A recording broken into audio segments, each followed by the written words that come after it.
Welcome back to Caregiving Sweet Tea. Today we're going to be discussing when is the right time for my loved one to need care. It's a hard question and it's something that we're never really sure when is that time. When is my loved one needing some extra care and what are the signs of that to actually start care?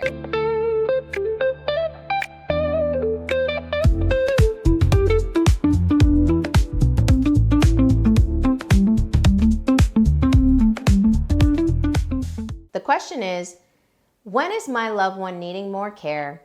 And is this the right time to start care?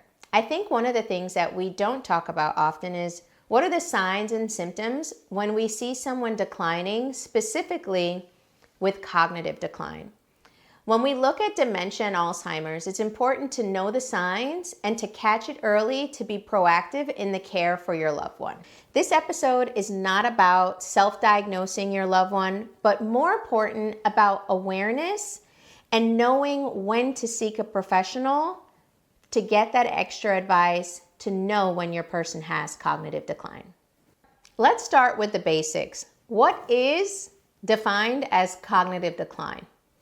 When you have a loved one and you're noticing that they're not remembering things, being repetitious in the words or stories, or you're noticing that they're not able to function of activities of daily living or remembering them. For example, there was a client that I was caring for in my early stages of caregiving, and all we did was stop by and give a med reminder. She seemed perfectly fine. She would know her name, but she would sometimes forget to take her meds. I came by on an every morning basis to say, "Hi, Jane Doe, remember to take your medication." I stood there with her and watched her take her pills. One day, after a series of times, I went into her restroom. When I went into her restroom, I noticed a smell. And when I looked, her Depends were piling up in the restroom. That was a sign that she wasn't remembering, one, to take a shower, and two, that she wasn't disposing of the trash. I think for many people, when you're caring for a loved one with dementia, the story sometimes isn't always pretty. And many people show their behaviors in ways they forget in different ways. For example, with this lady, her hygiene became her major issue, which was an indicator that she was forgetting to take care of her daily hygiene routine. That is a major indicator of when someone may need extra assistance of a caregiver or reminders to do those daily tasks that we do on a regular basis. As we discuss cognitive decline, it's important to know the difference between just forgetfulness, brain fog, and actual dementia and Alzheimer's. When we're speaking of dementia and cognitive decline, I think it's important to discuss that when I'm saying these symptoms, it may come across as just being forgetful, right? But I think when you notice, like in the example of forgetting about hygiene, it's a very noticeable and it's going to affect our health. I think it's important once you're seeing those signs that you go to a specialist. The next step in this process is going to a neurologist to get tested to see if it is really dementia. There are many times just simply with our medication can cause brain fog or just not as clear as we want to. So the best bet, go to a neurologist specialist to really see if your loved one is being affected by cognitive decline or dementia.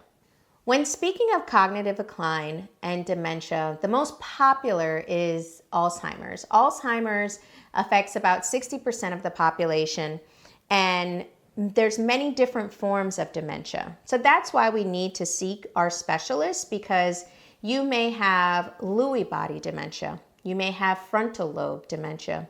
You might have alcohol-induced dementia. There's many different forms of dementia, and it's important to go to a specialist to know those signs and symptoms that then can align with your care plan and medication to help assist you live a more independent life, as well as giving the opportunity of the right medication, as well as care planning techniques to assist with, we haven't found the cure for it, but at least we can delay some of the signs as we age. If a caregiver is noticing some of the early signs with their loved one, what should you do next? The first step is document changes, specific example, dates, and/or patterns. Schedule a medical evaluation. Start with a primary care doctor and then be referred to a neurologist. Encourage loved ones gently. Leading with compassion is the best bet. You don't want to scare your loved one. The fourth option is seeking support, caregiving groups, dementia education resources. There are many online depending on the specific diagnosis, for example, Alzheimer's Association. If you check that resource, it will give some great tips, suggestions where support groups are locally that you can benefit from. Early detection matters. It allows for better planning, treatment of reversible causes, and clinical trial opportunities that exist. I highly recommend checking the Alzheimer's Association website. It lists all the current clinical trials that are happening that your loved one may qualify for. The next time we come, we're going to discuss about the home. Is your home safe?